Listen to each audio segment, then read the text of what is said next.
There we go, family. Welcome to another edition of Thorough Black Talk with your sister Keisha, your brother Tad, and your brother Ashe SJ, along with our weekly correspondents, brother Blacksmith and sister Marcia will be joining us shortly. Family, can y'all hear me? Everybody, give me a one, give me a one, give me a one if you can hear. If you can hear me, give me a one in the chat.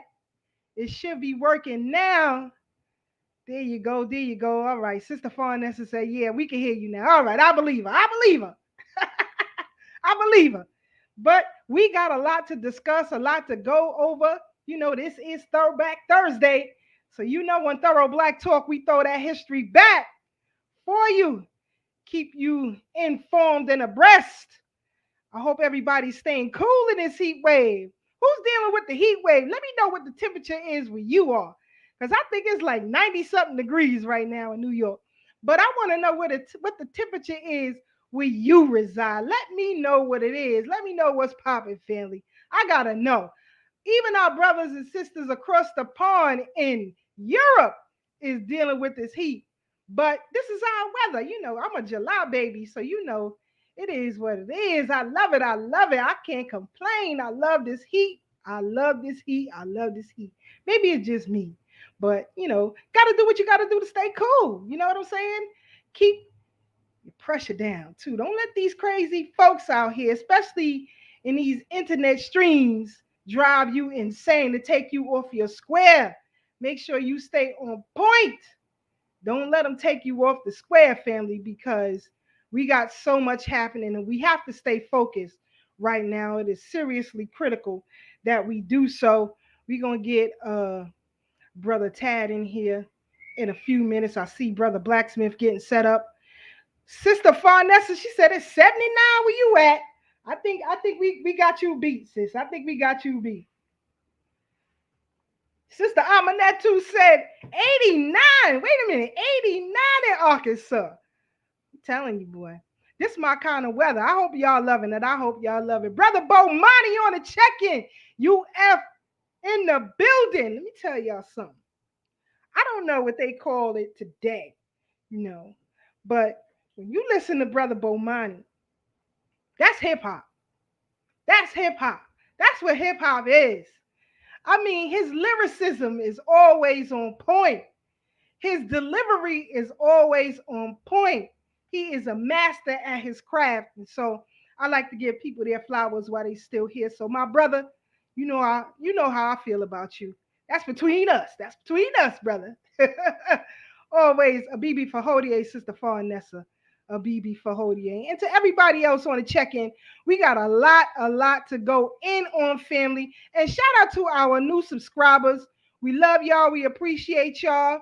You know, we want to know your perspectives as well, where you reside, because that's how we connect as a global Black family.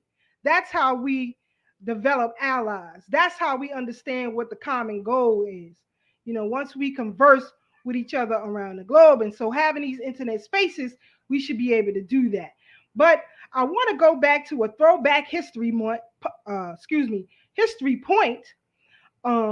for us. Now, this brother right here, you know, he is Mr. Peter Williams, born in 1750, died in 1823, or transitioned in 1823.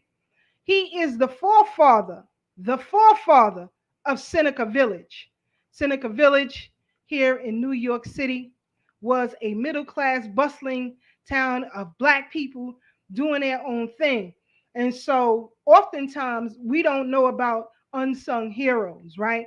We only are taught or are trained to recognize and hone in on figures that are regurgitated often to us, right? And so we miss out a lot in history. So here, Brother Peter Williams, the forefather of Seneca Village, Central Park not only brings nature to New York City, but it helps to protect it from the effects of climate change. But before Central Park was a vast urban green space we know it today, it was built in part upon raised homes and churches of a once thriving Black and immigrant community called Seneca Village. located between 82nd and 89th Streets along the western border of present day Park. The area offered its largely middle class black residents refuge from the racism and overcrowding of downtown New York. It also helped to secure suffrage.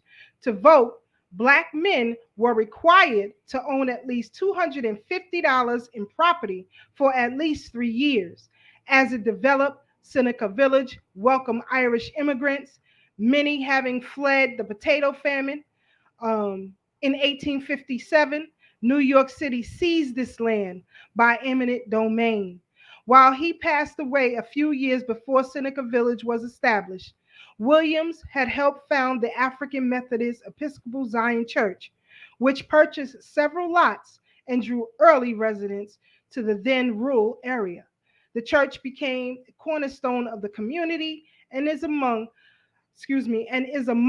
the Seneca Village institution to survive in other locations today. So again, we want to give honor to our ancestor, Brother Peter Williams, the forefather of Seneca Village.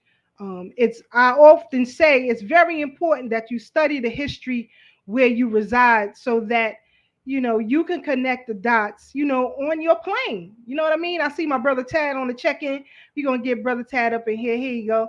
Brother Tad, brother Tad, brother Tad, how you feeling? Coach Cromwell. Haha, peace, Sister Keisha. I'm feeling blessed and highly favored. Shout out to our audience. It's good to see everybody in the house. It's good to see you, Sister Keisha. You already know how we do. And we in the black again. I'm telling you, boy, y'all better stop playing. Do you not see the red band, the red and green on my hat? Do you not see the red NY on his hat? It's how the ancestors work. We don't discuss what we gonna wear on this show. That's None a of fact. that. None of That's that. a fact. We just follow the spirit. There you go. There you go. Brother Bomani said, "What up, brother Tad?" Peace, peace. The UFG General, United Front General. Peace, brother Bomani. No doubt. So, brother Tad, this historical piece I just brought up, this is the forefather of Seneca Village, Peter Williams. A lot of people don't talk about him. A lot of people don't know who he is, but I said it's very important that we remember the unsung heroes, those who really did the work behind the scenes to establish greatness. Your thoughts on this giant? Well, I think, you do a great service, Sister Keisha, and I think it's important that we keep our ancestors' names alive. This is how we ensure that they don't die. Only way they die is when we forget them. That's the only way. As long as we speak their name, we're speaking life into them, they will live on. And it's very important because this day and age, we see what's happening with the critical race theory piece and all those things. But, folks like you and I, we don't rely on our enemies to educate us and our children anyway. So this is important what we're doing. And in fact, we're looking to restart party pretty soon. Shout out to Sister Tim. We get ready to kick it all back off, because I think now more than ever, people are asking me what's going on. What's up with the trips? What's up with the group? What's up with the classes? Because a lot of this stuff, as you know, Sister Keisha, we've been teaching. These lessons are hundreds of years old. We may have learned them a couple of decades ago, but some people are not privy to this information. And there's no real solid places anymore where you can go get this information other than Thorough Black Talk. There may be some scholars out there, that's still doing the work, been doing it for so long, that they may not necessarily be tired of teaching this lesson, but moving on to new lessons because there's always new discoveries in African world history. So these stories of Seneca Village and all of the communities that we've already had may get lost at the wayside as we find new developments of African history around the world, So it's very important. I mean, even when we go to the Roe v. Wade situation, only to find out that all of that was predicated on a lie. All of this is being uncovered, the murder of Emmett Till, as we found out in recent history, that all that was predicated on a lie. But us in the community been knew that it was a lie. So again, other historic events, the facts are now coming out where they're undeniable. and they're taking precedence over things that we've been new. You know, what's so funny too, Sister Keisha, one time I was training in Central Park, training for one of the marathons, and we ran past Marion J. Sims' statue. And I was explaining to a sister that we should knock that statue down. You know, it should be knocked down. And she was like, why? Well, who is the guy? And I was explaining to her, he's Dr. Marion J. Sims. You know, he performed tons of operations on Black women and children. They call him the father of gynecology, you know, but he mutilated Black women and murdered Black children. Just about every Black child he operated on, he murdered. And I don't want to put that out there in terms of operating from a perspective of being victims. However, our story has to be told, because I thought it was ironic how they would have somebody who participates in the genocide of Black people statue in what was formerly Seneca Village, or all Black community. You know, so when you know your story, you know how to braid it and tie it in, and you can come with your facts, and, you know, and see why it's so relevant this day and age. Facts, brother. It's very important that we continue to tell our story. In particular, in this day and time where you have the thought queens going crazy, and you don't know what's going on out here. But um, we have to continue to tell our story, and we have to continue to speak of these unsung heroes. Speaking of Seneca Village, this also is from the New York Historical Society, which I follow often and I go visit. There's an exhibit I want to see now that I have to wait a couple of weeks to see because I'm going to be too busy, but I'll definitely get over there um, and get some information for you all. But let's listen to this clip and we'll come right back. You know that Central Park was built upon the raised homes and churches of a largely middle-class Black and later part Irish and German immigrant community. Seneca Village centered around 84th Street along the west side of the present-day park. This is a reproduction of a map in the New York Historical Society Library, which is one of few remaining records of Seneca Village. It shows the names of the Seneca Village property owners. For instance, Epiphany Davis, one of the first investors who later rented his property to an Irish grocer. Diana Harding, one of the few women who owned property in Seneca Village, and Daniel Aldridge, father of the famous Black actor Ira Aldridge. Did you know? It's very important that we understand that people came together, everyday people, just out of enslavement, decided to come together. Now, you have to understand this. When said abolishment of slavery in 1865, the progression of Black people was so vast, it became threatening to the white establishment. You think about the first 10 years or the first 13 years out of enslavement, what Black people were able to do around this country is mind blowing. And so the ruling class is saying to itself, wait a minute now, hold on. We got to slow this down now.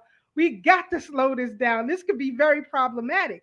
And so what they did after that was to begin to enact these Jim Crow laws to repel the success of Black people in America.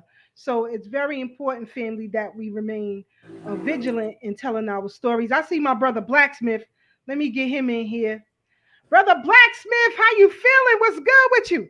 Peace, peace. Can you hear me? Can you hear me clearly? Loud and clear, my brother. Peace, Hey, brother Blacksmith. peace. I'm happy to be here, Tad. We've been missing you, man. Good to see you again, bro. I'm missing the family too. Yes, sir. Yes, sir. Real quick, I just want to touch on the what y'all talking about as far as Seneca Village. A good historical record to get. I don't remember the name right now. They used to put excerpts of his books in the Black newspaper in New York City. I forget the name of it right now. I've been out of New York for a while now. Was it the Amsterdam? No, the other one, the Daily. The Daily Challenge. Yeah, the Daily Challenge. There you go. Williams Lawrence Katz wrote a book on that and the conscription wars and how that property was taken during the conscription wars around the time of the Civil War, because they were trying to conscript blacks to join the Union Army, and a lot of them didn't want to do it. So they went in there, and that was their excuse to destroy it and then build Central Park. Yeah. And you know Yeah. what's funny? As Sister Keisha was reading the article, you know, this is something that we touch on all the time because they talked about Germans and Irish, and I always impress on our audience that all what we call white now wasn't always considered white, and they were Yep. lower class because a lot of Irish were brought over here as indentured servants, if you will, just another form of slavery. Except Right. I don't believe their children were born in the status that they had, unlike those of us of African ancestry. So I think it's real powerful, and it's funny because if you don't know the backstory, you'll miss that part on how Right. a lot of Jewish, Italians, Germans, and Irish were not considered white. Italians too. Yeah, I think I touched on Italians too, you Yeah. know, and particularly Sicilians because the Sicilians were a predominantly African community. You know, artifacts prove that as well. In fact, African Woman, Original Guardian Angels by Reverend Dr. Ishaka Musa Barashango touches on that, on how they found figurines called the Nubian Grimaldi in Sicily.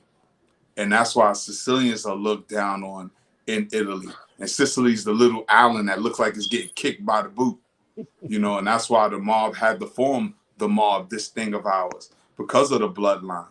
A lot of things that get left out of the story when we talk about world history, we talk about Europe and Africa and just world events, because it's very tricky. And in this new millennium, we see a lot of things are unfolding. Like you constantly talk about the esoteric, Brother Blacksmith, and now it's all coming to light with the climate change, solar flares, and just multi-dimensional existence that people are now tapping into and getting in tune with. But I don't want to go too far. We just started. It ain't even a half hour yet. Hey, Brother Tad, I'm just a bot. Don't say that over here. Don't say that over here. We got credible sources. Keep that over there with them folks over there. But also, we have to remember during this point in history, this week marks the 160th anniversary of the Civil War draft riots. It was the largest civil disturbance in the United States history, and it took place in New York City. A mob of more than 50,000 people voiced their opposition to the civil draft, excuse me, to the Civil War draft in a violent outburst that took place over the course of 4 days and targeted African American residents.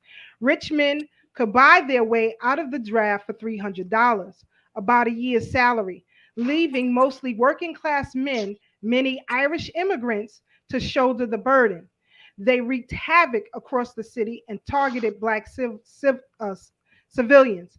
African Americans were exempt from the draft because they were not considered citizens. So let's hone in on that key point.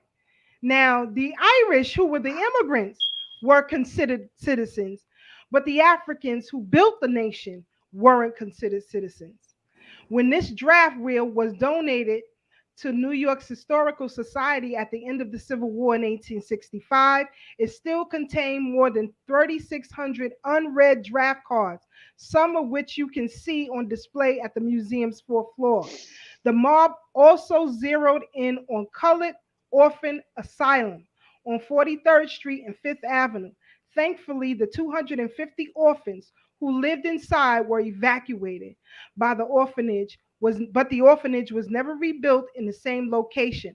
Luckily, before the crowd torched the orphanage to the ground, one young girl was able to save the family's Bible from the dining room table, and it's on display at the Historical Society.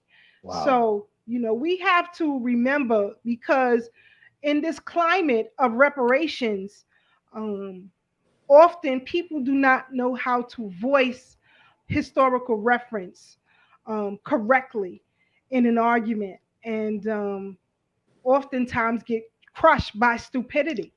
So it's very important that we remember this history. Again, shout out to Sister Pat. Got to see her last night at the BK William Macri History Club. Boy, I'm telling you, tea was spilled. Tea was spilled. And I can't wait. If I don't know, I can't wait till Brother Ray upload it. And hopefully y'all can see it. But some questions were answered. Some things were talked about as it relates to a history, not the history, excuse me, but a history of automatics. And I'm telling you, pull the shade down, pull the shade down. But let's move on a bit. This came across my desk. I think Sister Marcia sent it to me, but this is how you tie the African experience together with people across the globe.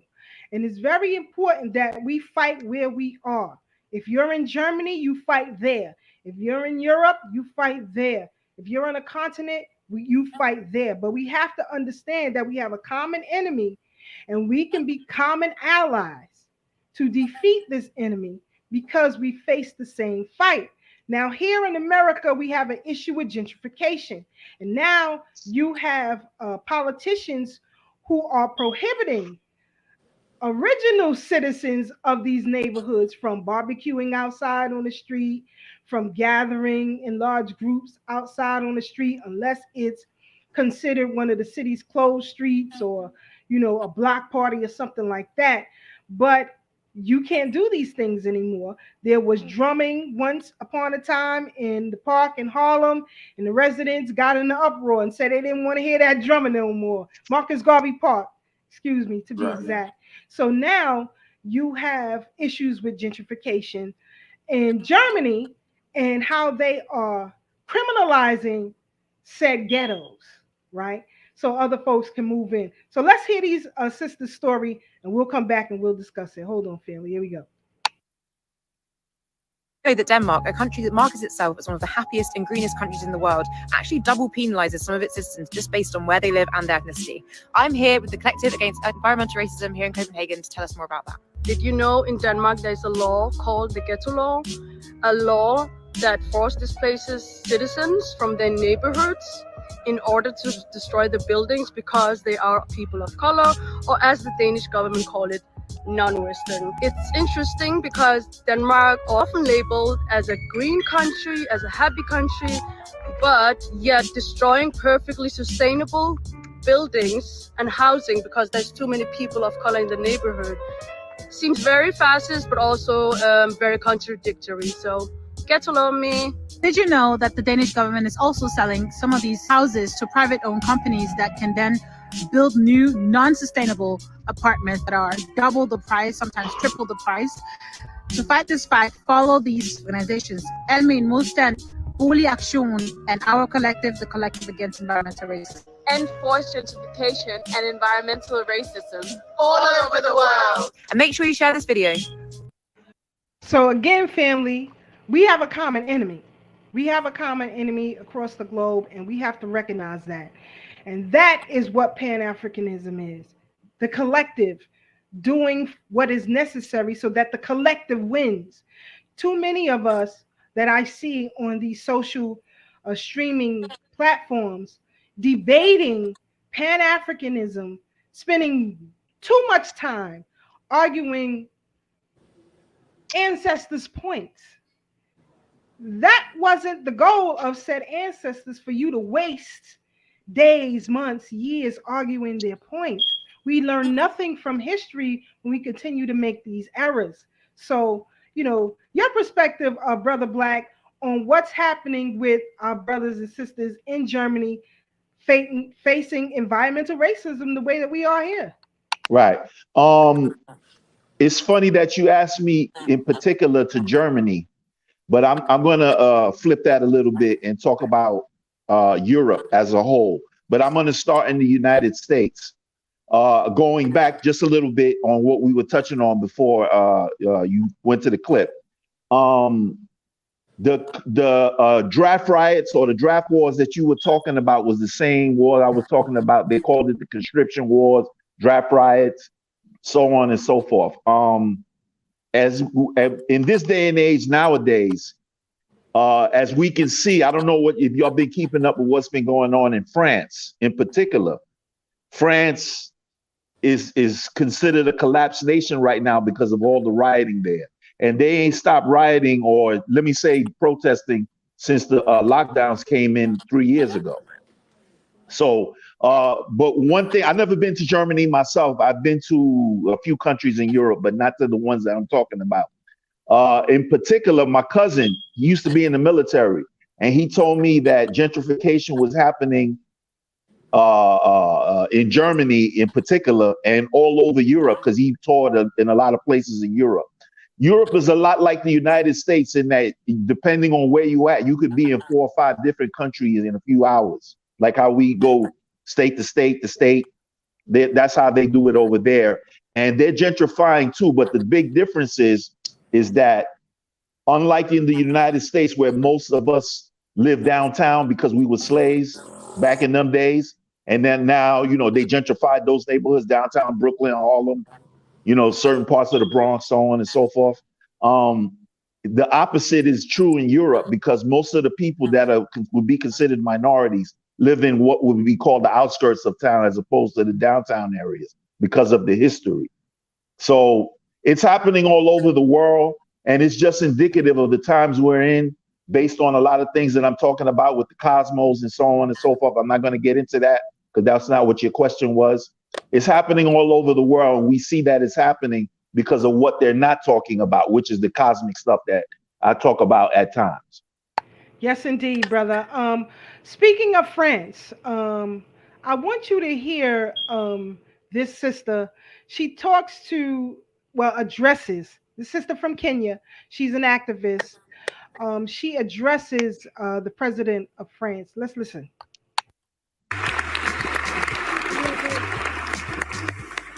The air of denial that France chooses to sit in is uncomfortable, not only for Africa, but also for France.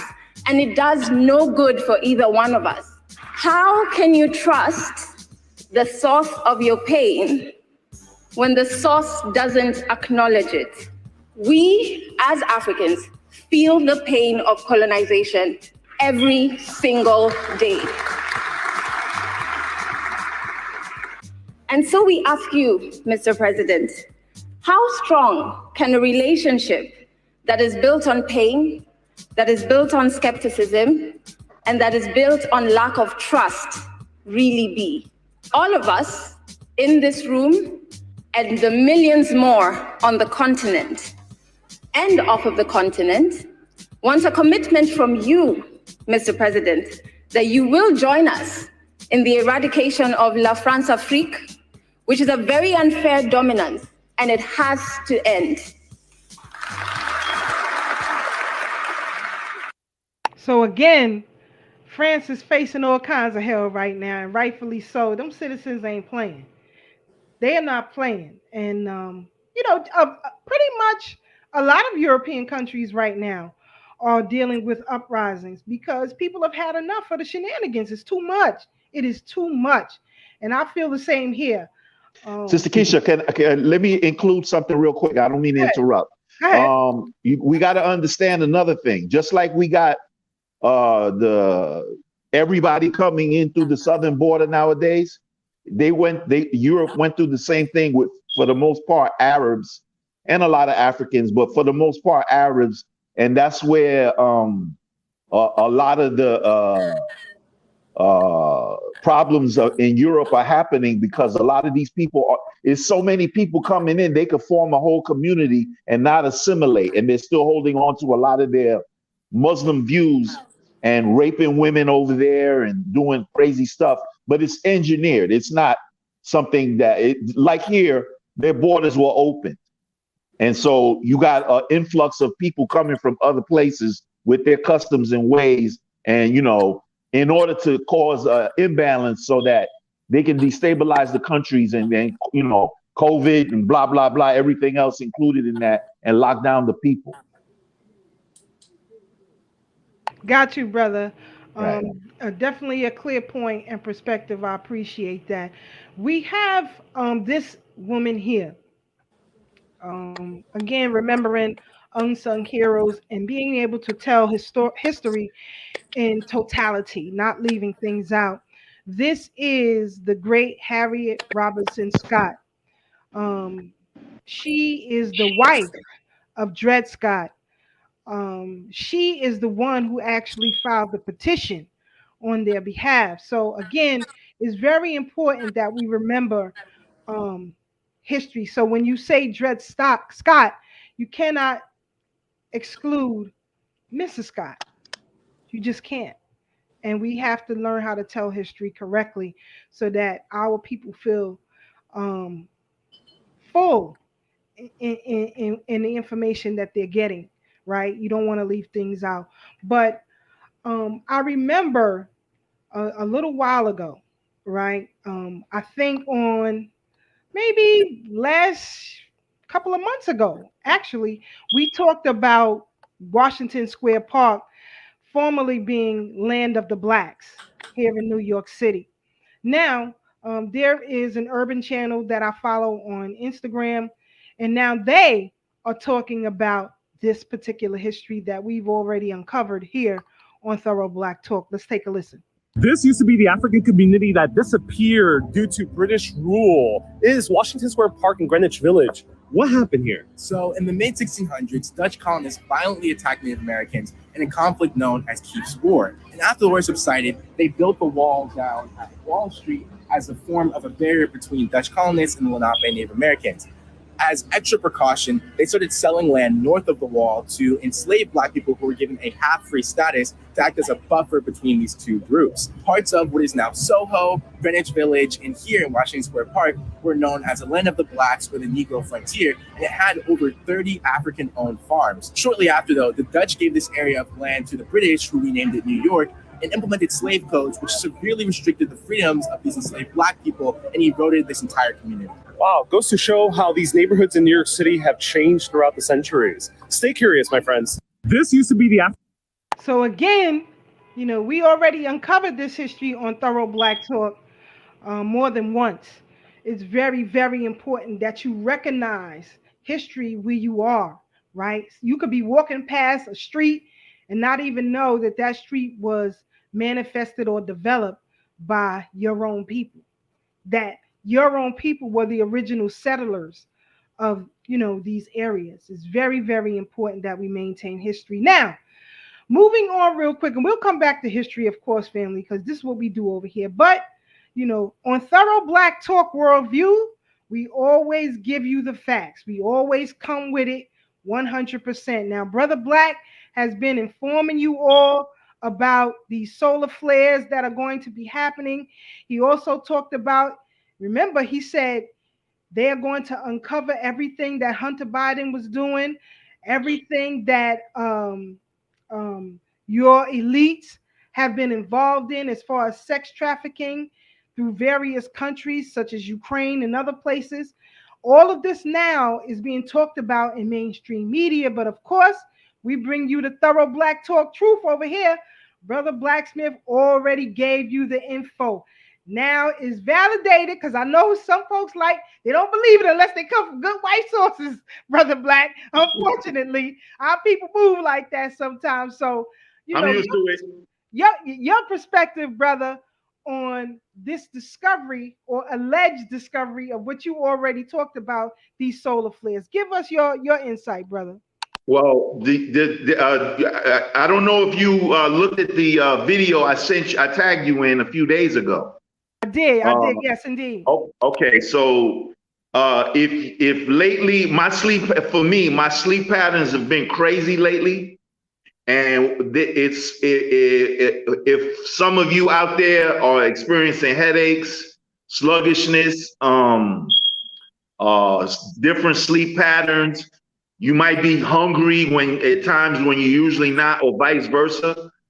Things like that. Those are what's called ascension symptoms, meaning if you resonating with the earth's frequency, you're going to, it's like growing pains basically, but on a cosmic level with the frequencies in your body. Remember, we are natural people from the earth, so we resonate at the same frequency that the earth resonates at.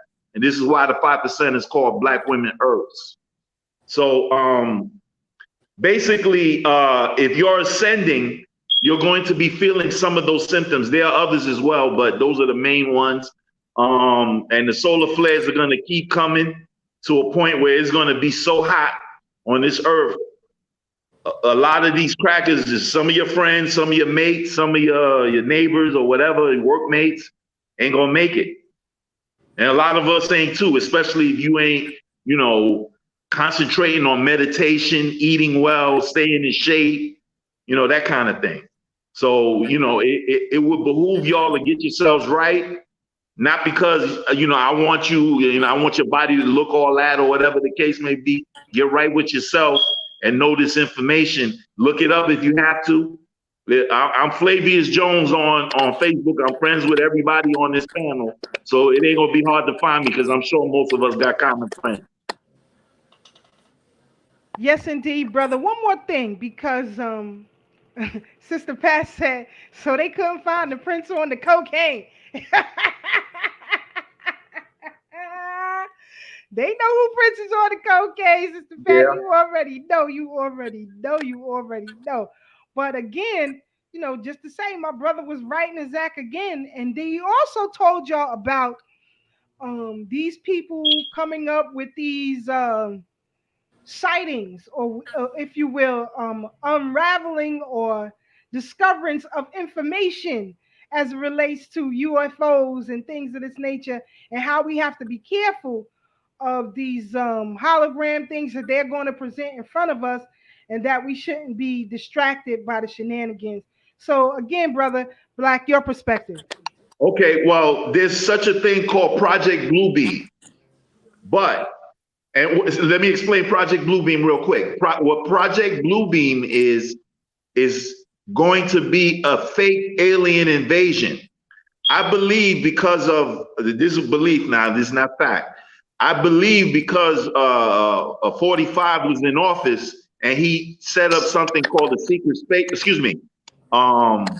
the space program that they got, the fifth element of the military now. I believe because of that, and they meet with the Galactic Federation. If you don't know who the Galactic Federation is, it's a consortium of different type of aliens who meet and decide how the galaxy is going to go forward. So you have to understand that the world leaders meet with them, and then they tell them which way they want to go. And this is why I was a Trump fan from day one, because I knew this back then, even before he ran. So it's not about, and they get in touch with the generals that asked him to run, because they know at heart he's a good dude. He's not racist. I don't give a hell if he's racist or not, because his job is way bigger than that. His job, the job he was assigned was to, and I said this on the show previously, his job was to make the world as close as possible back to the way it was when it was in Ma'at, when they came down here, in other words. You know, I told y'all as well, they're from two constellations. One is called Zeta Reticuli, mainly two constellations. One is called Zeta Reticuli and the other one is called Alpha Draconis. The word Draconis is the same word as draconian or dragon or Drake or any of those words. There's two constellations. There you go. I'm telling you, boy, they be messing with them. Go ahead, Brad. Go ahead. You back, brother. Yeah, okay. So those two constellations, you can look this stuff up. They're light years away, and these people, they're actually stuck here looking for a way out, and they ain't got nowhere to go. As well, one more thing I'm gonna say, then I'm gonna give it up. There are all kind of different type of beings all over this realm. Remember, we supposedly surrounded by an ice wall. There are people underneath the ground in a city called Agartha. It's huge. And they're different type of people, but they're people. And then other entities that's on this earth as well, including Sasquatches. I've seen the information as far as Agartha is concerned. I'm going to try to pull up a video on that in a minute. Shout out to Brother Ray Ray. Brother Ray Ray, I was talking about you earlier, boy. T was spilled by the History Hitman last night. I'm telling you, tea was spilled. Y'all missed a good one. But always appreciate my brother Blacksmith's perspective and his insight and fortitude in this realm of information that now, mainstream media have been talking about. We've been linked in with Brother Black for years. So we already know what it is, but I want our people. Sometimes you gotta baby spoon our folks with information as great as this. Your thoughts, Brother Tad?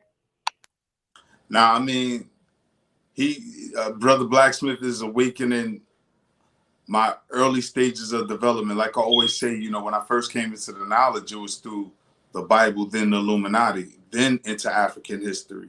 So as he talks about the Draconian people and things like that, where you get the term Dracos from and all of that stuff. In fact, enemy mind, the species that was alternate to the humans, was a Draconian. I forgot who the star was. It's a 1980s movie called Enemy Mine, and it was about a human that was stranded on a planet. He was battling the alien forces, and they both were stranded on a planet left by their own people. And a lot of this information back in the 90s when we talked about it, we sounded crazy. But now that mainstream media is letting you know, and we know they don't never let you know nothing until it's pretty much too late.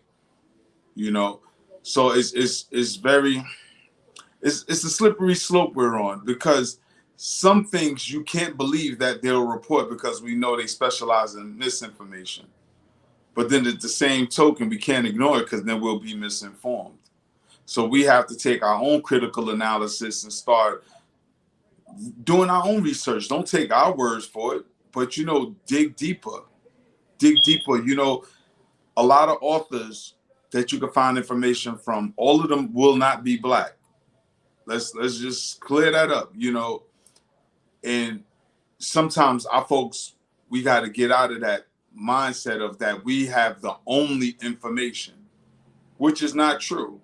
When it comes down to us, only us can write and talk about us, because this is a real thing that we. They messing up with Brother Tad. We'll get Brother Tad back in here. He gonna work it out. He working it out. I see Sister Marcia getting together. Let's see, Miss Marcia on the check-in.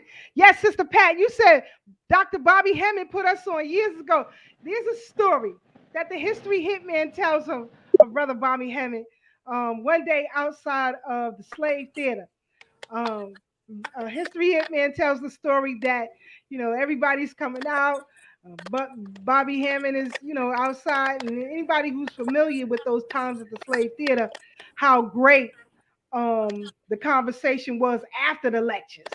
I mean, after the lectures in the street. But anyway, he tells the story of Bobby Hammond pointing to the sky, and he's like, "See that? that's a star. That's us. That's right there. Watch, they're gonna follow and move us." And sure enough, whatever it was following them and moving right over them. So again, Bobby Hammond definitely put us on years ago. Sister Varnessa says, have y'all seen the video of this woman on a plane saying that someone is not real? Yes. Some sort of shapeshifter, I believe it was.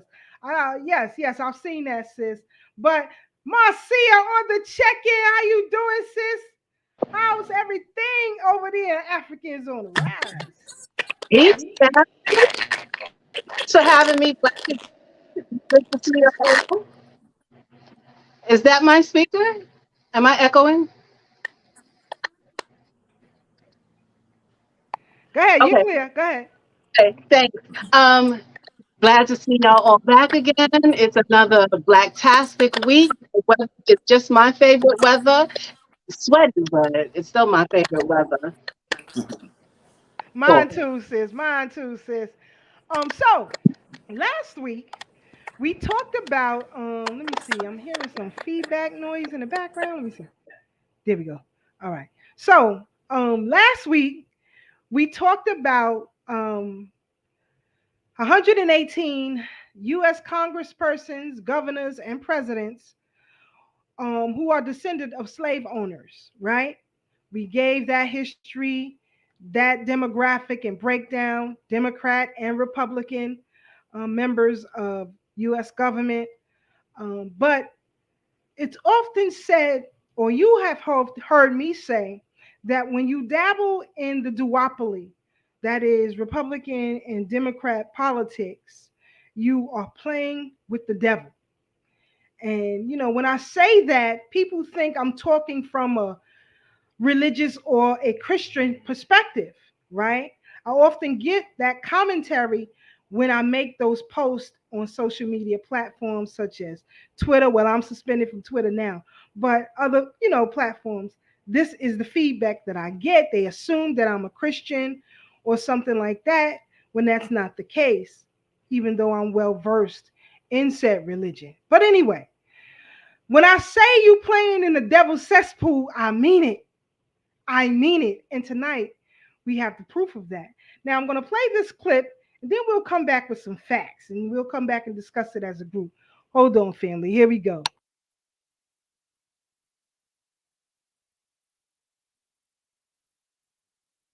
That every single president in U.S. history is related to one king. What? I'm talking about? This is where it gets crazy.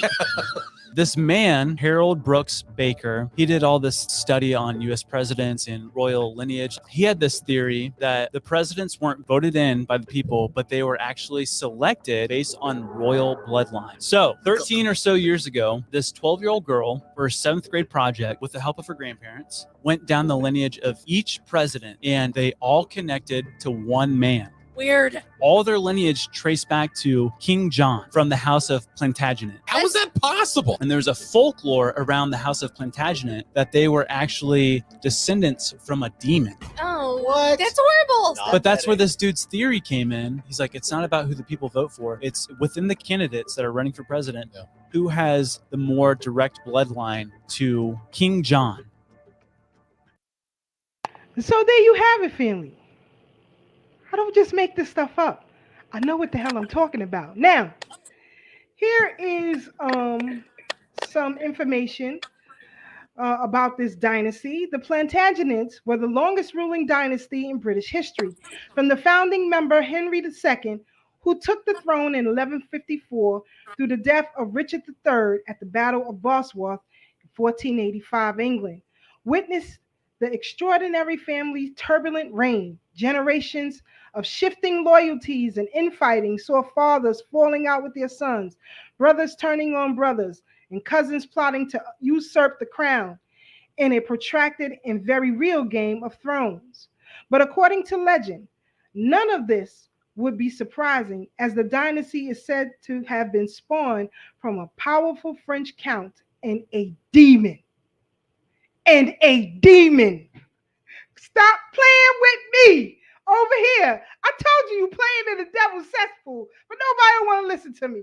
You want freedom? Eject from the program. That's all you got to do is eject from the program. Let's continue on to this, and then we'll come back to our panel and get their perspective. The story goes that back in the midst of the early medieval France, Brother Black, the Count of Anjou, Geoffrey Greymantle, fell in love with a mysterious woman of unknown origin. Her bulgering beauty drew the Count into a precipitous marriage, and the couple had 3 children. But in the age when life revolved around religion and regular worship, the Count became concerned that his wife attended Mass only rarely, and even then, she was restless in church and always left before the crucial Holy Communion took place. One day, the Count ordered the soldiers to restrain her, but she broke free, screaming wildly, and flew out of the window. The Countess was never seen again. It was her line that gave rise to the Plantagenet dynasty. Fast forward a few generations to the early 12th century, and enter Geoffrey the Fair, son of Fulk and Count of Anjou. Said to be a tall, handsome, and strong young man, it was Geoffrey that acquired the enduring name of Plantagenet, but not in an official way. Instead, it was a nickname that caught on because he often adorned his hat with a sprig of yellow flowers that bloom from a plant, Latin for which is planta genista. So this is the earliest photo or drawing of him. And family, when you see these brown spots right here, you have to remember that they didn't bathe often during these times. In fact, probably bathe maybe once a year, if that. So that is accurate in that depiction. In 1118, excuse me, in 1128, at the age of 15, Geoffrey Plantagenet was married off by his father to Empress Matilda, widowed daughter and heiress to the English Norman King Henry I. Although the couple couldn't stand each other, they eventually forced into reconciliation and told to get on with producing an heir. The excuse me, the resilient eldest son was to become the first Plantagenet king of England, Henry II. No one in the family actually used the name, however, until the 1460s, when Richard, Duke of York, father to Richard III, took Plantagenet as a surname to emphasize York's superiority of the Lancastrians in the claim of the English throne. So, all of your U.S. presidents, but one, have a direct line to slaveholders, right? Now you have them all in a direct line to this royal French bloodline and a demon. A demon. I stand victorious. Sister Marcia, your thoughts on this? I see you itching. I'm not itching. I just think this is like a movie coming to life. And, without us knowing our story, continue to play these movies over and not knowing there is actual factual facts behind it. And because we don't want to go deeper in a book. There was that young man, it was that video with that young man that was asking the other girl, do you read books? And what books do you read? And she was like, oh, I read Games of Thrones. And he was like, that's not even the name of the book. The book is Fire and Swords or Fire and Ice or something like that. And you don't read nothing, so you need to sit back down. I think that's what a lot of us need to do, is sit back down and start reading books. And like Brother Tad was saying earlier, don't only read from ourselves, read from everyone, because there's information that we can cipher through, right? And use critical thinking with our reading. We don't just read and say everything, or listen to commentary online and say, oh, that's the facts and that's it. No, sis, you saw the video, you went back and you researched. You were like, no, I'm not standing for this. I'm going deeper. We need to go deep. We're two beautiful people to not go deeper and just look at surface things and twerk. Facts. Brother Tad, your thoughts on that historical piece? Yeah. First, I'm gonna say, is my point about researching outside of our scholars is a point that's echoed by Dr. John Henry Clark when he first went to his Jegna, Arturo Schomburg, and he told Dr. Clark, go study your enemy, then go study your peoples. So it's not an original thought of mine. It's just something I've always practiced. And I echo Dr. Clark's sentiment because that's something I've done prior to knowing who Dr. Clark was. But since our audience resonates with the teachings and philosophies of Dr. Clark, I figure I invoke his spirit, And in terms of this bloodline coming from the French, I think it's very peculiar that sometimes most people may miss that George Washington and General Lafayette belonged in the same fraternity. And everywhere you go, and this is something I learned years ago, I believe it was the elder/ancestor Steve Coakley who said, no matter where you go, you're always going to find Washington and Lafayette crossing, making a cross. And there will always be a park there at Lafayette and Washington Avenues when they cross. And not far from there will be a Masonic lodge. See, they practice brotherhood. A lot of times we hear Masonry, Freemasonry, we get spooked and scared, and they have a particular knowledge. They're practicing for centuries what we should be practicing. And that's camaraderie and brotherhood, regardless to what. You know. Now, Brother Tad, Hmm. you mentioned the cross of Washington and Lafayette. Yes. Um, Explain that cross here in Brooklyn. You know, we Oh, have that cross here in Brooklyn. we sure enough have it here, and what's so powerful, right on the, because I'm not far from Washington Avenue and Lafayette Avenue here in Brooklyn. Anybody can Google it, no matter what city you're in. You know, you can Google Washington Avenue, Lafayette Avenue in Brooklyn. There is a park there, and if you go a couple of blocks up Lafayette Avenue, you will find a Masonic Lodge. And the Masonic Lodge was dope because there was a point where the UAM, United African Movement, were holding their lectures there. And that's where I met our ancestor Steve Coakley, also known as Kwame Ture, and a few other folks, you know, when they were there. This was after the slave theater. You know, I think slave theater was being renovated, but I knew for a time the UAM had left the slave theater for a little while and ended up in the late 90s. I believe that was like 97, 98 that they were over at the Masonic Temple. Down the block on Lafayette Avenue, but not far from Lafayette Avenue and Washington Avenue where they cross, because it's them paying a homage to that bloodline and fraternity.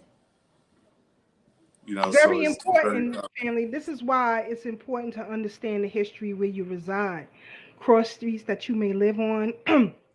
For example, the street that I live on in Brooklyn was once the property, the entire area actually was the property of a major slave owner here in New York. And now he's actually buried not too far from here on this very same street. But to look at it now, the property owners of this street from one end to the next are all us.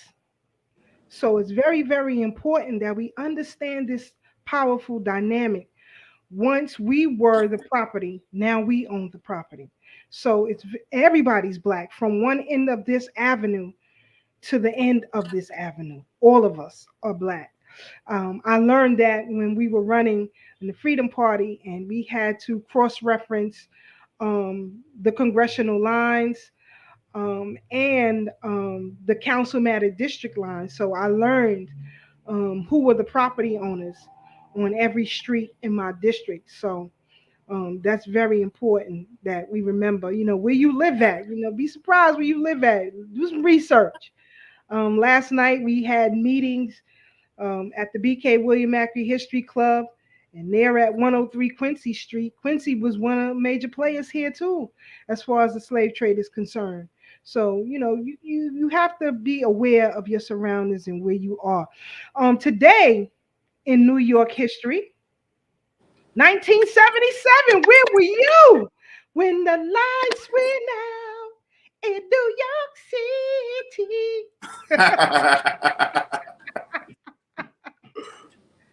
Where were you, Brother Black, when the lights went out in New York City? You muted, Black. Hold on, here we go. Let me see. You gotta unmute yourself, brother. Hello? There you go. Where were you when the lights went out in New York City, 1977, July 13th?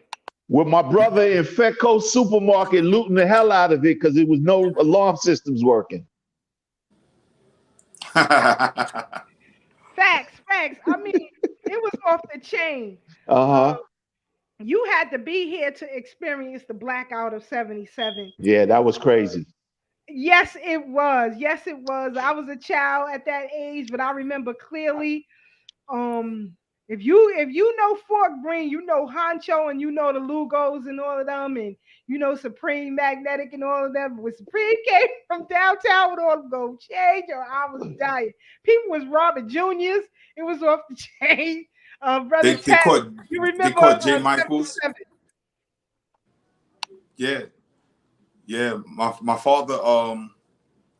I remember exactly where I was at. Truth be told, because I was awakened in the middle of the night and told we got to go next door to my grandmother's house. My mother's apartment was literally right next door to my grandmother's apartment.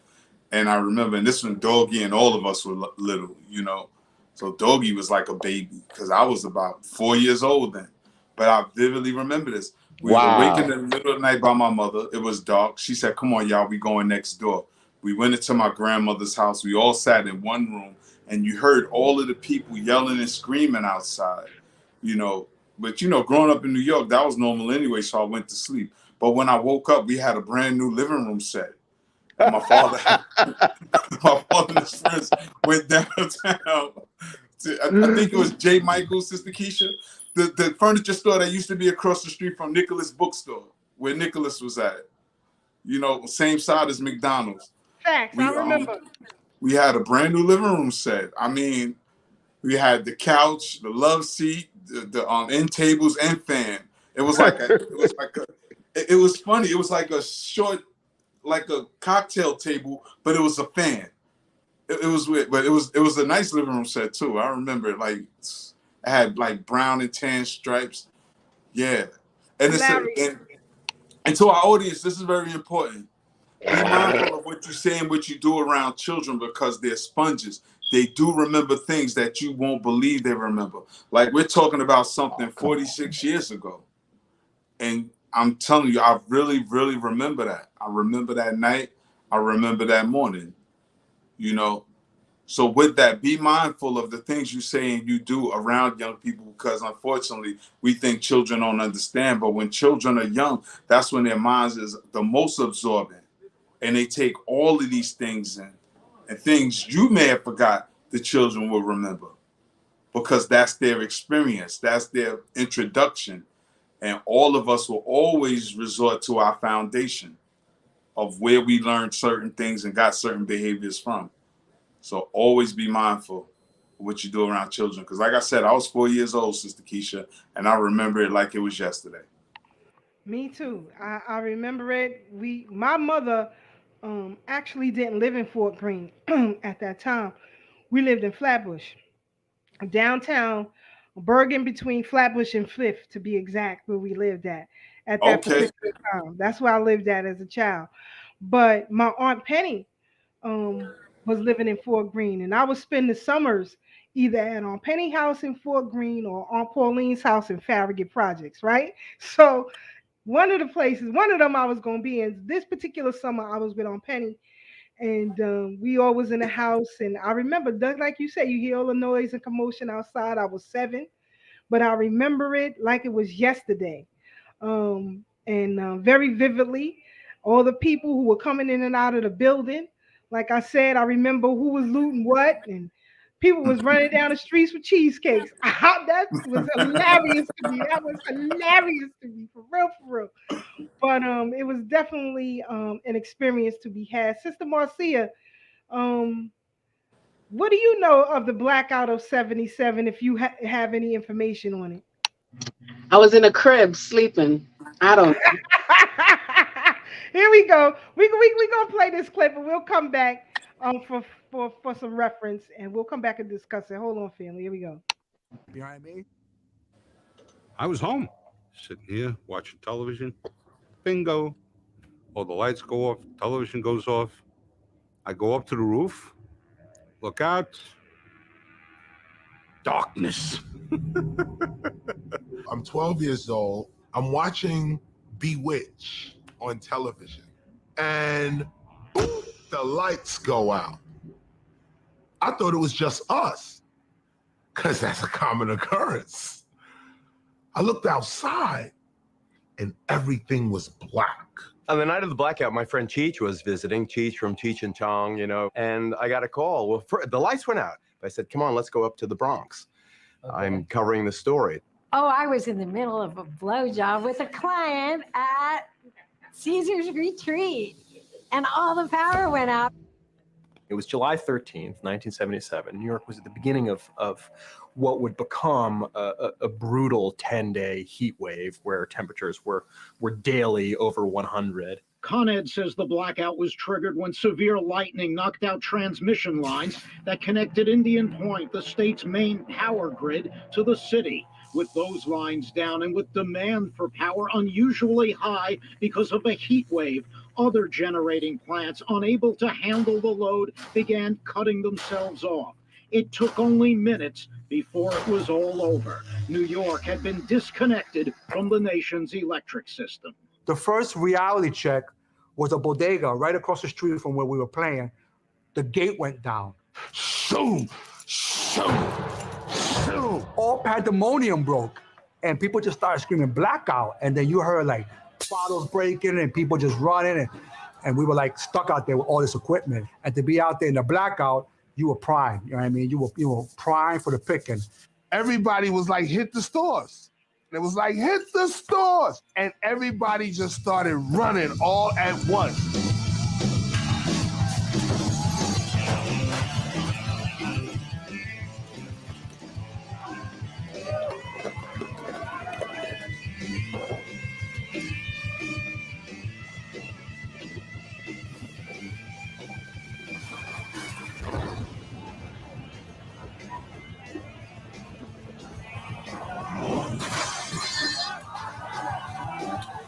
Now, some started running towards us. Me and Wiz, we had other ideas, okay? We pull out the guns. We like, no, run that way, okay? Don't run this way, run that way.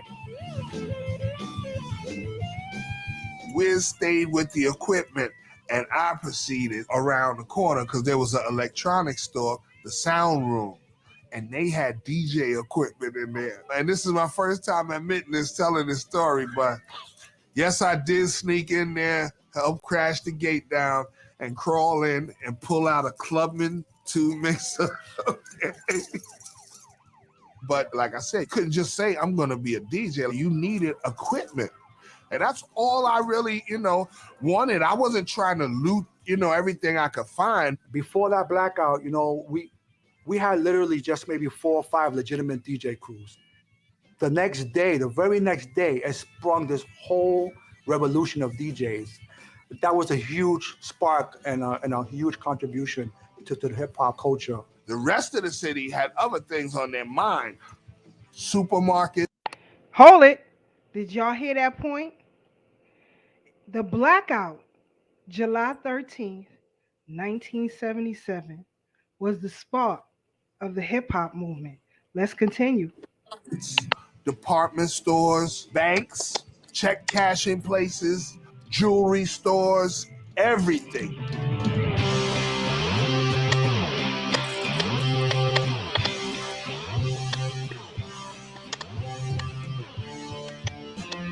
The morale in the police department was very low because there had been layoffs and pay freezes. So when they got the call to start showing up for work the night of the blackout, a lot of them were not inclined to do so.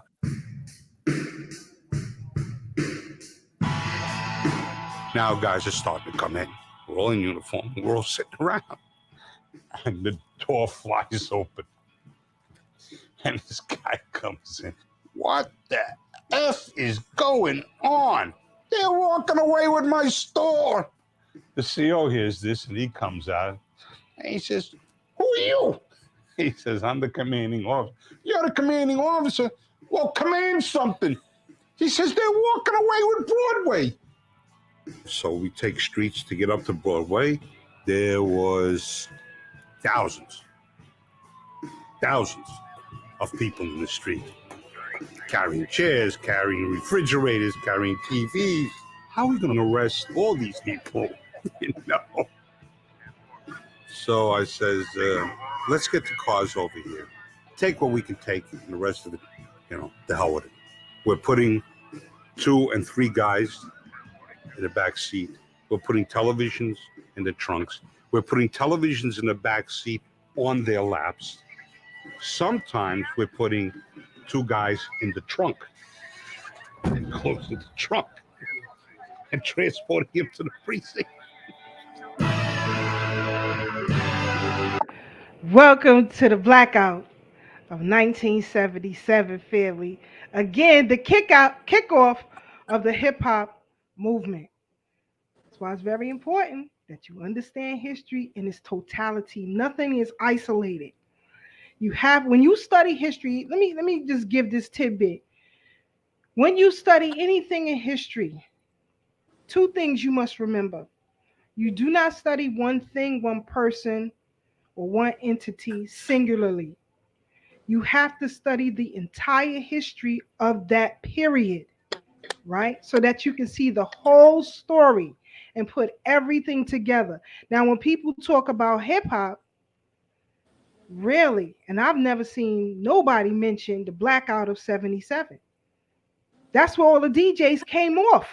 They went in, like he said, in Sound Factory and looted the place. They had DJ equipment outside playing in the dark. Peace be upon my uncle Shabazz. Now, Shabazz and Gowanus, if you from Gowanus and you don't know Shabazz, then you ain't from Gowanus. Now, he used to bring out his system to Shady Rest Park and Farragut and play music during that time. So all the DJs was keeping the community entertained, but the community was in tandem. Yeah, we're going to get ours right here, right now. Not just black folks, white folks, Asian folks, everybody, we're going to get ours right here, right now. And as the police said, they couldn't stop everybody. What could they do? So brings to my point, if we all act in unison in one thing, we win. We win. They can't kill us all. They can't do it all. Brother Tad, your thoughts on this clip we just witnessed? I mean, I think you said it all, sis. It just put me in the mind of the blackout. Was that 2003? I think was the next big blackout. It was 2003 in our lifetime. I just got off the train, you know, and thank goodness. I remember it was me and my sons, and we were walking, and my grandmother was sitting on the stoop, so I'm talking to her, and she's looking at the building across the street, and she's like, that fan just stopped, and it was super hot, if you can remember that day. And next thing you know, traffic started getting backed up on Fulton Street, so I walked to the corner and said, oh man, the lights are not, the traffic light is out. And next thing you know, people started coming out their house talking about the power is off. And that was the next big blackout that I remember, because at that point, I'm an adult. You know, and like I said, I had just got off the train because, of course, all the trains were stopped. People were stuck in the tunnels for hours. Children from the local daycare was on a field trip and was hard to get back home because there was no traffic light. And remember, this was a couple of years after 9/11, so folks was under the assumption that it could have been a terror attack, another supposed terror attack. You know, yes, so that's 77. It took me back there. Yes, indeed. I remember 2003. In fact, I was working in the city, in Soho at the time, and the office was duplex, right? So you had the designers upstairs, and the rest of us were downstairs. But I looked upstairs. My desk is above this, just below the spiral staircase looking upstairs. So I look upstairs and I don't see no lights. So I yell up there, y'all got lights upstairs? No. So I told the sister who worked with me, there's only two of us who look like us there. Get your bag, let's go. We leaving. So at that point, the CFO of the company, he says, well, what's going on? I don't know, but we leaving. Come on. So he was like, well, we leaving too. We all going. Y'all leaving, we leaving too. But I remember all of us walking across the bridges because, again, traffic was stopped. There was no trains. My mother, I called my mom, who I lost the following year.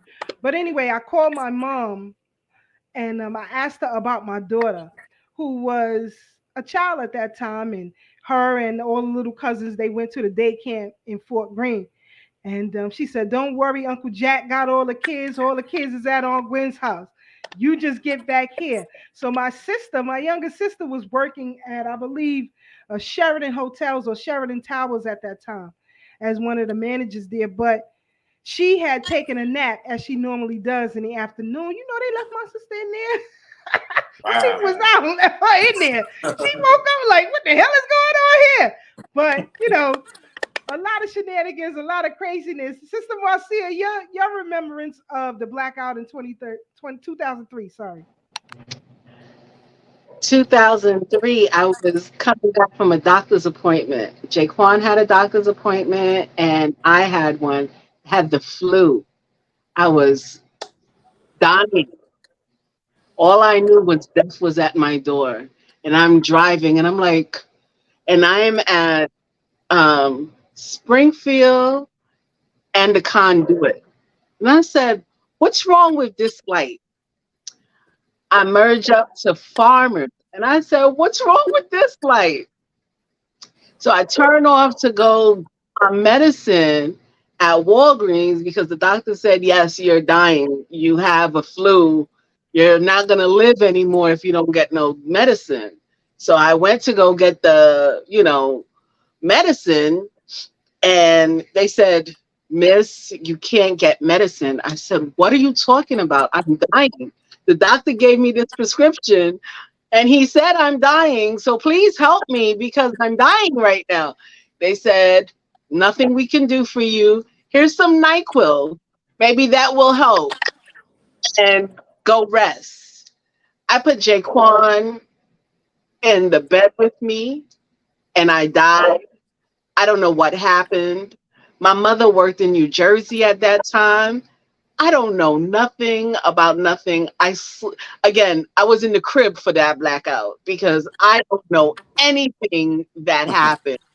Everyone the next day is talking about, oh, we did this with good luck. I was dying in the bed with my child next to me, suffered because he didn't eat. He didn't do anything. I don't know how he survived that night.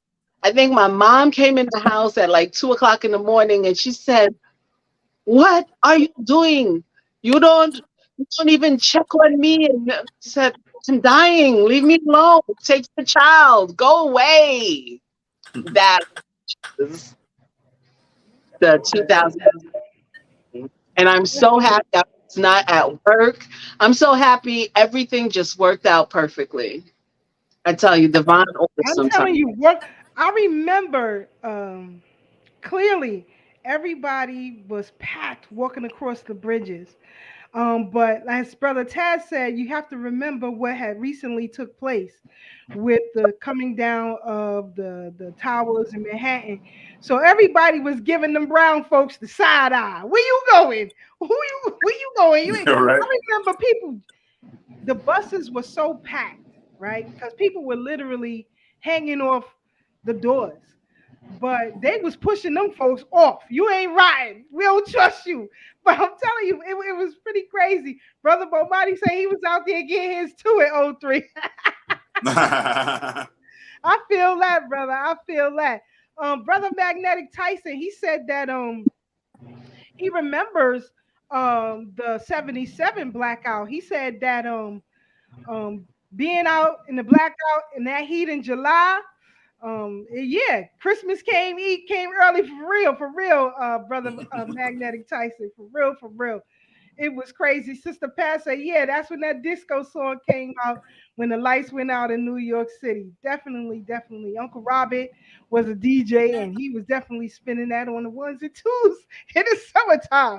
But Sister Deidre said, I remember that one. I was at lunch. I left dinner and realized all the power was out, the traffic, etc. Yeah, and we walked as a group. Those of us who left the office until we got to Brooklyn. I remember telling you guys just a few minutes ago, my mom had passed away. So my sisters were there, and it was still very fresh for us.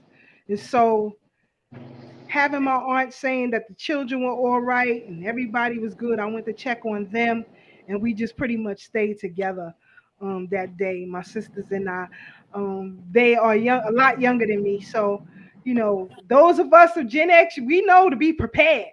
So a lot of people couldn't use the ATM, but Sister Keisha always had money in the safe. What y'all need, what you want, what you got it for a small fee, I'll set you free. For real. Brother Magnetic Tyson, he said that song was by the Tramps. Definitely. Brother Peace, who's also a historian as far as that whole DJ era, and we had Brother Peace talk about that before to confirm on that historical reference. But it's always good to look back to what took place years prior and look at your life in its totality and see all that we Gen X have come through. I mean, you saw how grimy New York was looking in that piece. New York was dirty. I remember when they had the transit strike. I mean, excuse me, sanitation strike. And you had garbage that was piled up 6, 7 feet tall in the city. New York was filthy. The Bronx was a disgrace. Sorry, Black, but it was. Still is. Sorry, Black.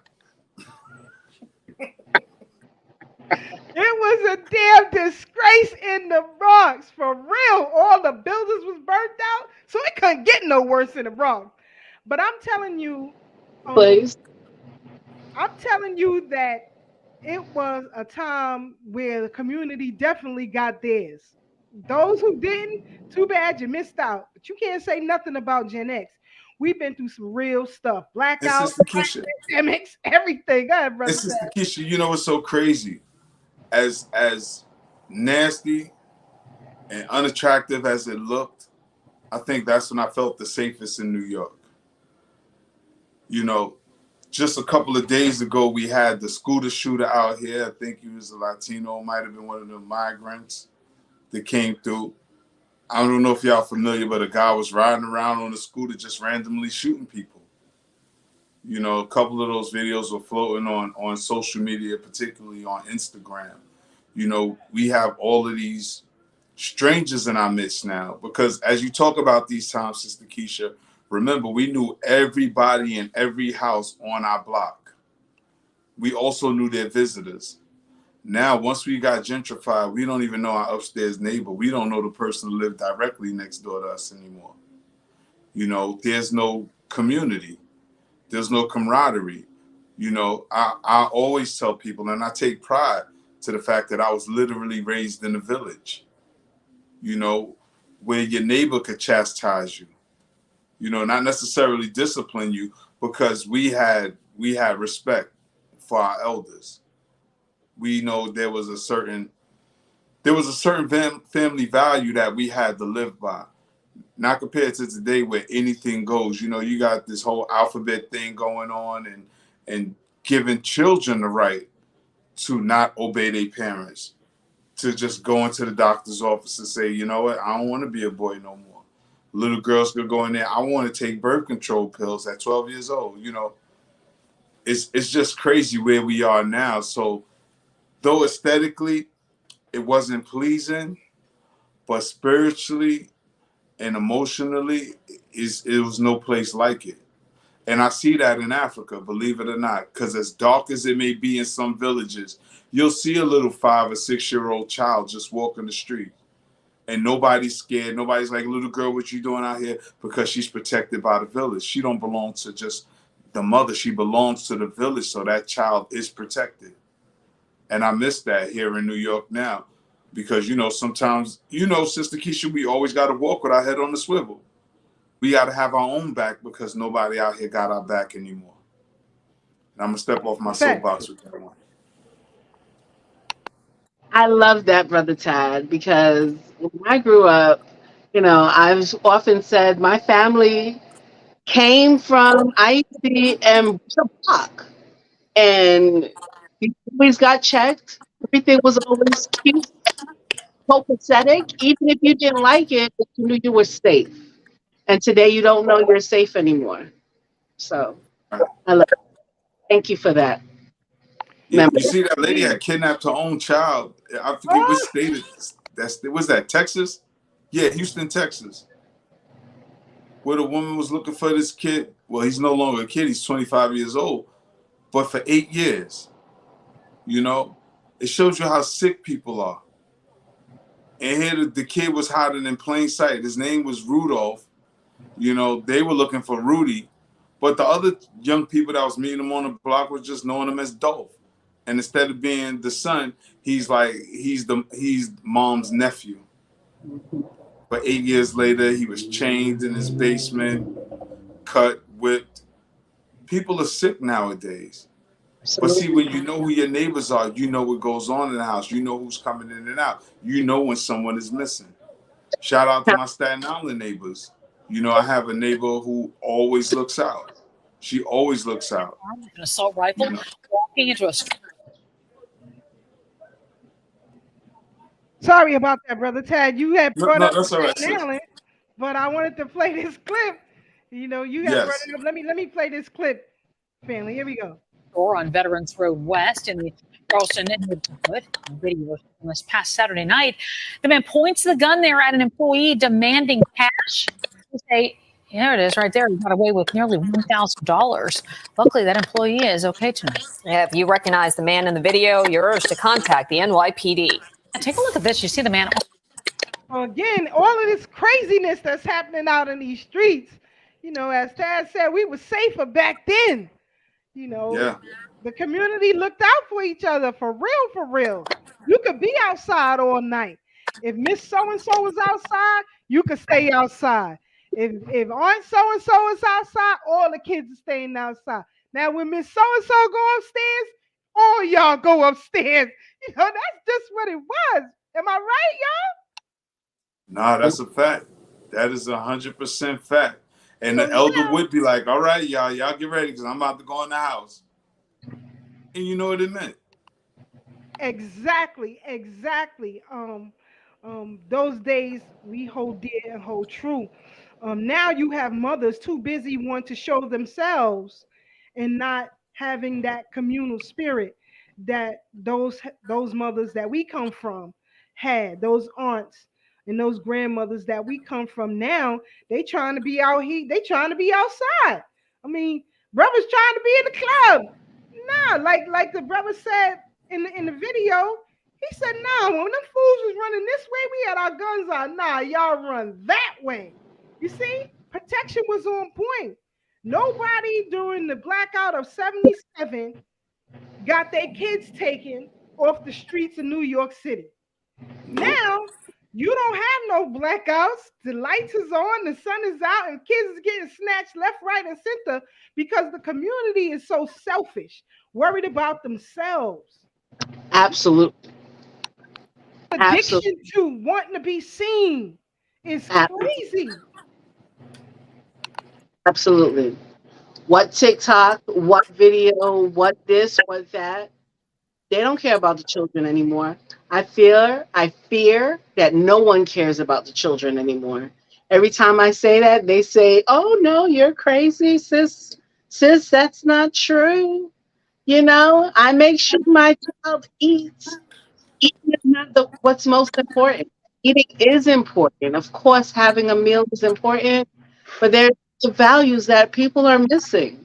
And now that most children are spending their time on a screen, and a television screen where you could see what they're watching if you wanted to, but they're on these individual digital screens watching anything at any moment. Thing at and still disconnected. Brother Tad, and then turn around and do the same thing. And you wonder why you don't want children participating in certain activities. You don't want them to mimic that activity, especially under 7. I think there needs to be a new rule, especially amongst the African living anywhere community, that no child under 7 has a tablet. I don't care how great it is in terms of informing them, in terms of sparking their education. No child has a tablet. I want us to go back to those VTech systems where we absolutely know what they're learning. VTech was trash. You're trash. It was. Bad hombres, I tell you. I think the children were more advanced than VTech. Truth be told. So let's develop a software to improve the VTech to make it African. But having those digital platforms in their hands is absolutely not enhancing our community. I agree with you, sis. I agree with you. You know how to. They've been out of pocket since they banned Hooked on Phonics.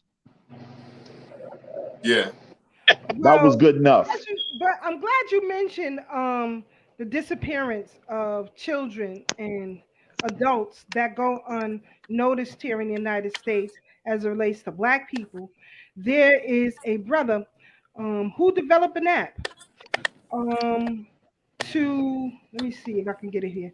He developed an app, especially if you're going away on vacation, or if someone approaches you, or you're stopped by police or anything like that. This app, what it allows you to do is record and stream live to people via email, text, or another method. I forget what it is, but you can stream live. And let's say, for example, if Brother Black is attacking me and I'm recording and I'm telling him I'm recording him, he might snatch my phone, and break my phone. It doesn't interrupt the cloud. They can still watch live.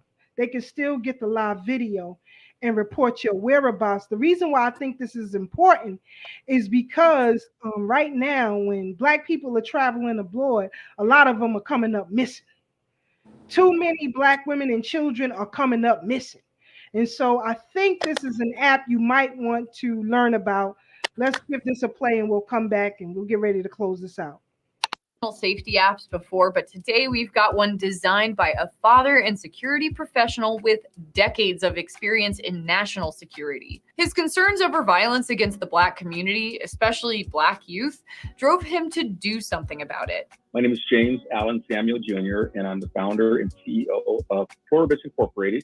James's company, Pluribus Data, originally created Angel Tech as a small piece of a larger product. But once they saw the wider use for this tool, they broke it out into its own app. Angel Tech is like having a personal body cam for your phone.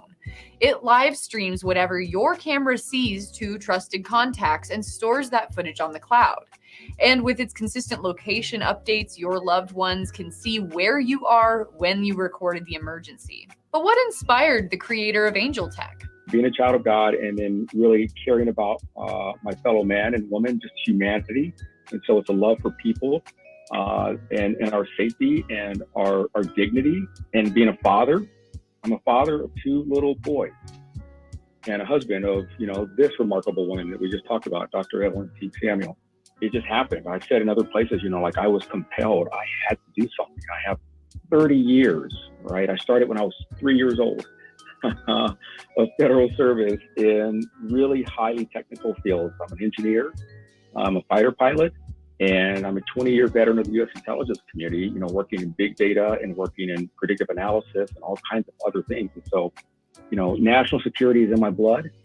And then turning that into personal security was like a no-brainer. Before we get too far, my conversation with James touches on heavy subjects like police brutality and school shootings.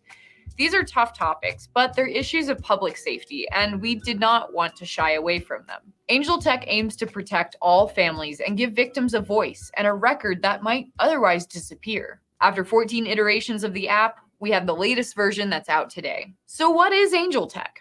I'll turn it over to James again. So Angel Tech is the world's premier personal security system or service, right? It is a live streaming body camera that's on your cell phone. And I'll be happy to show you how it works here in just a second. So if you ever feel yourself in an unsafe situation or you're unsure about your well-being or the well-being of someone else around you, instead of streaming to your social media or keeping it on your phone, you use Angel Tech to stream and capture and share that incident. One of the biggest reasons Angel Tech uses the cloud is incidents of police or others interfering with recording. With Angel Tech streaming right to the cloud, users don't have to worry about someone or something interfering with their footage. After all, even streaming to social media isn't totally reliable. So there's an officer in California, you can Google it, and there's another one that's done the same thing. One played like Disney music, and the other played just something off their phone. They knew that the copyright algorithms on these social media streaming platforms would block that stream. It would stop it. And so that's sadly a defense mechanism some members of law enforcement in particular are taken to block people streaming. Angel Tech was designed with incidents like these in mind, but it's not limited to interactions with police. You can also use it for not just police stops. You can use it for hostile public interactions. You can sadly, Katie, use it for school shootings as well. And so, as in the case of Uvalde, there were parents and kids kind of texting and talking to each other, you know, during that event. And the parents were trying to get in to save their kids, right? And, you know, because we have that mapping feature and it updates every 10 seconds, it shows your location every 10 seconds while you're streaming. You can know exactly within a precise GPS coordinate where your child is in that school in that moment as well. So that's I don't even like to think about that use case for it, but it does that too. While it's hard to think about, an app like this could keep parents and kids connected during the unthinkable. It could also help during robberies in progress, traffic accidents, or in situations of domestic violence. These scary scenarios might not be something we want to dwell on, but for James and Angel Tech, it's all about empowerment. And that's the thing, right? That's really the crux of what Angel Tech does, is it captures the perspective of the victim. It captures the perspective of the person using it. God forbid they become a victim, right? And it actually empowers them to not really be a victim, to actually take charge of their safety in that moment and put everyone on notice, like, hey, I am filming this and I'm recording this, and that happens. But also to tell them, my family's watching this right now, and they know exactly where I am. And I'm sorry, what's your name? Oh, it's Katie. Okay, and Katie, they know exactly who you are, right? And they have a record of this that's not on this phone, so they can see this now, and it's in the cloud, and they have a copy of it as well. Angel Tech is designed to lessen these events and to provide the perspective and the voice of the person who is being attacked. So we know what happened. We know what precipitated that encounter. Because what we often see is, oh, the result was they got shot and the person was standing their ground. Yeah, well, what happened? Did you pick the fight? Did you instigate it? Did you first, infringe upon their human rights to put them into a position? Did you back them into a corner where they had to fight for their lives and then you took it? All of that needs to come out as well. And Angel Tech's designed to capture that and hopefully prevent it, and certainly ensure accountability after it. Basically, Angel Tech provides an untouched live recording of what's happening in real time for people closest to you. So if you're harmed in a situation or fear for your life, you still have a voice. During our conversation, James gave me a quick demo of Angel Tech in action. And so, you open it up and it goes right to the camera, and it's fast. It goes right there to the camera. So that's the first thing that it does, right? There's other features on there, but when you open it, you need to be able to stream right away. So one button to open it, and then down here in the bottom, it says start stream. So I'm just gonna hit start stream. You've seen my bookcase here. And then there's gonna be a notification that comes through. There's the in-app notification. And then there will be another notification. There's a text message. There's a text message that just came through. And I just got an email. So there's 3 different ways that I was just notified this stream started, and my family who's watching this right now also received that same in-app notification. They got the text message and they got the email. And so they now know that I am live. It says live there. And at some point they're liable to start interacting with you. So I'm on an interview with SafeWise right now. So again, family, gotta highlight Black excellence. This brother and his wife came up with this app, Angel Tech. So you can download it if you're traveling abroad. And some of us travel alone. I travel alone often, but Sister Marcia, so you never know. I have the app. I got it downloaded. I don't know if I can show you on the camera. I don't think y'all can see it because of my background, but I have the app and I have the family plan so that. She said, turn it sideways. I took it off because I had to hide my password and all that. But I had the family plan so that, if my daughter is traveling, right? Or if Rowan is driving on the road, we all have access to the cloud. And if something happens, we getting that video in real time. So I think this is a tool that could be used today. In this climate of kidnappings and sex trafficking and things of that nature. Sister Marcia, your thoughts on this app? This is absolutely a great tool, but also a great concern. There is absolutely a Black Mirror episode. I am a Black Mirror fan. If I haven't said it before, I am a sci-fi fan, number one. And so anything sci-fi comes out, I try to sci-fi and fantasy. Any of those two dynamics, I'm truly watching it. There was one episode where he had a device similar to this, but it was ocular. So it just attached to his head and he could, stream any moment in his life that he, or in this case, it was his wife, wanted to revisit. And it was truly interesting. There is a lot of safety issues. That's number one. That would be great. But then a lot of privacy issues that comes to place. So with technology, there is privacy that we need to pay attention to. And in my time in publishing with content surveillance, that gets a little tricky, you know? And with the whole new conversation that a thumbs up is a signature on a contract, if a judge deems it, it becomes again kind of tricky because you're inviting someone into your space. And yes, I'm using it as security, but there may be a time where I don't need security and you're still in my space.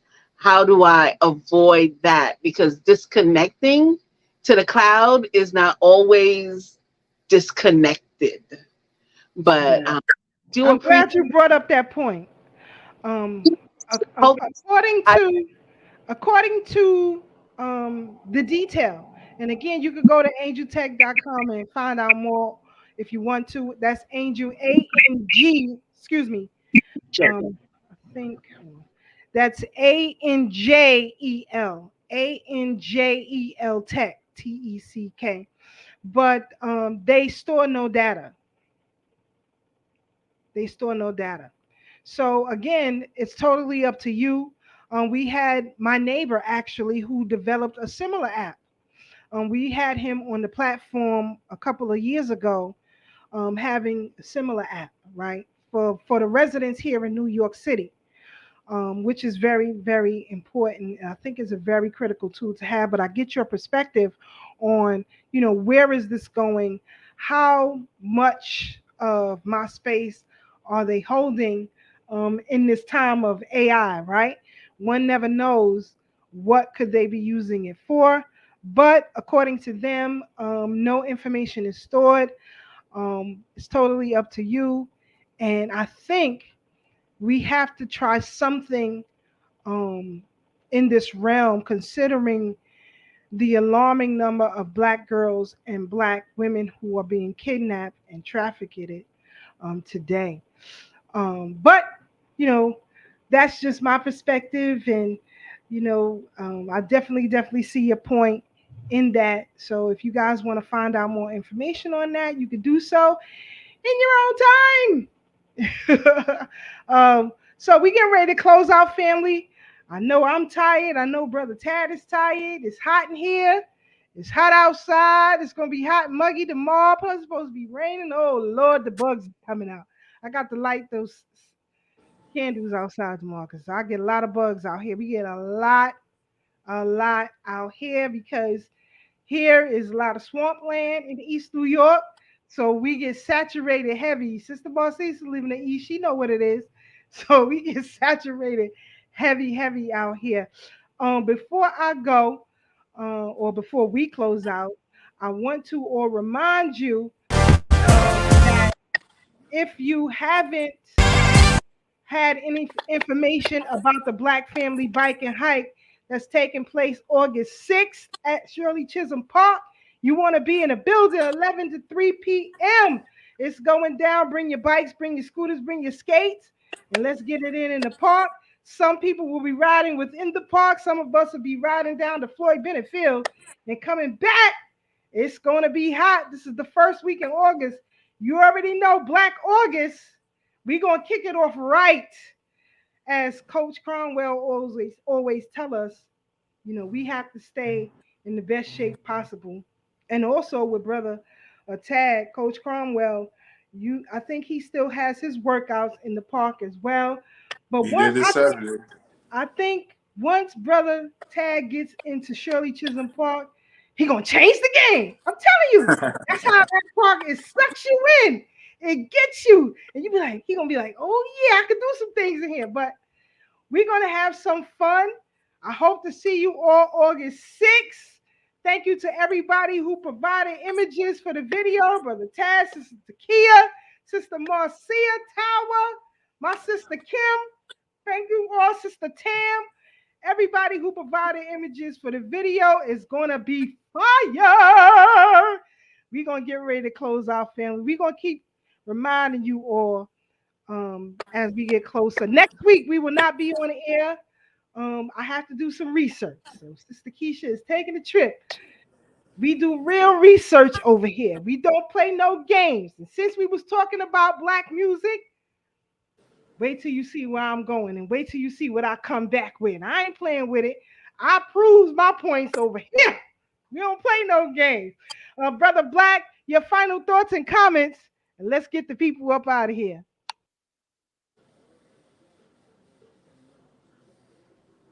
Can you hear me? Hello? Hello? Yep, we hear you loud and clear. Okay, just making sure. Hey, Tad, something I wanted to address when you was talking maybe about an hour ago about where UAM went after it left Lafayette and, downtown, basically Clinton Hill. It was in Harlem at the Dempsey Theater for the most part. Right. That's where I discovered it. That's why I wanted to just put that out there. As far as we are concerned as a people, what I believe is coming in the near future to distract from all the ascension symptoms I was talking about earlier is two things they're going to distract us with. Endless celebrity gossip. So Ice Cube talking about gatekeepers and, all the things Kanye and a whole bunch of other people been said a long time ago. Keke Palmer going up on stage with Usher and all that other stuff. Is going to be celebrity gossip and alien aliens coming down and crashing in somebody's backyard somewhere in the desert where ain't no house for like the next 17 miles. So who saw it and what we know about it? So just basically maintain yourself. Know that things are changing. These solar flares is just beginning. So gird yourself, try to stay as healthy as possible. Get your H3O. I've been looking at Brother Yaqui. And if you know, Brother Yaqui, he's out there talking about how we should be getting most of our water from fruits. So, and hopefully with seeds, so it's the real thing. My name is Blacksmith. Y'all know me on Facebook. I'm Flavius Jones. Just, hit me up if you want to be my friend and get some of this knowledge. The panel know I love them. When I get back to New York soon, I'll see y'all then. Until then, peace. Sister Marcia. Thank you for another edition of Thorough Black Talk. I'd like to thank Brother Tad, Brother Black, again, family, meditate, take time to yourself. It's really good to reboot. It's really good to find yourself. Even if you just go for a walk for 5 minutes by yourself, take that moment to become your best self and make change. Thank you, sis. Thank you, sis. Again, we will return in 2 weeks. Brother Tad, your final thoughts and comments. Oh man, tonight was a dope show. It seems like the time flies. I always miss y'all. I haven't been here in a couple of weeks, but family, please, if you still unfamiliar, go research Seneca Village. Look up the presidents and their leniency. Their legacy, their bloodlines. These things you should research so you could be well versed as you try to share with your families just to get an awakening. As Brother Blacksmith said, get your water on. Get your water on. Health is wealth. As we advance in this new world, in these new days and times, in this new age, your health is your wealth. because if they shut things down, as we talked about the blackout, Sister Keisha talking about having to walk across the Brooklyn Bridge, you being able to carry yourself is very important, let alone you having to carry loved ones like children and siblings and elders. So we definitely want to be in the best shape that we can so we can not only take care of ourselves, but those that we love, because there's going to be a point where we can't rely on technology and we're going to have to go back on our human intuition. All right. So hopefully you learned something today. Your turn to go out and inspire others. I want y'all to stay up, stay blessed, stay true. And remember, no matter how hard things may seem right now, there's always better days ahead. Sister Keisha. Yes, indeed. Shout out to Sister Amanetu. I'm going to have a great one for y'all when we come back. Hey, Sister Keisha, I got to ask you a question real quick. Yeah, who was the only president that wasn't related to the demon? Who wasn't a descendant of the demon, or who Yes, didn't ma'am. have the bloodline? They all descended of the demon, all of them. All of them. Who wasn't part of the bloodline? All of them. All of them. Okay. All of them. Thank you. As far as the slaveholders, we went through that last week. But since my brother Ashe SJ is not here today, we're going to close out with his mantra: true courage is knowing how to suffer. The battlefield is where you stand. Remember, family, stand firm on your square. Y'all stay safe out there. We are Black in 2 weeks. Sister Marie, I got some great history for the city of Baltimore. You're going to love it. For our brothers and sisters out there in Pittsburgh, got some wonderful history for you. But when I come back from this trip I'm about to take, woo, yeah, y'all going to leave us alone on Thorough Black Talk. We go out and get it, baby. But y'all stay safe. Good night, family. We out. Peace.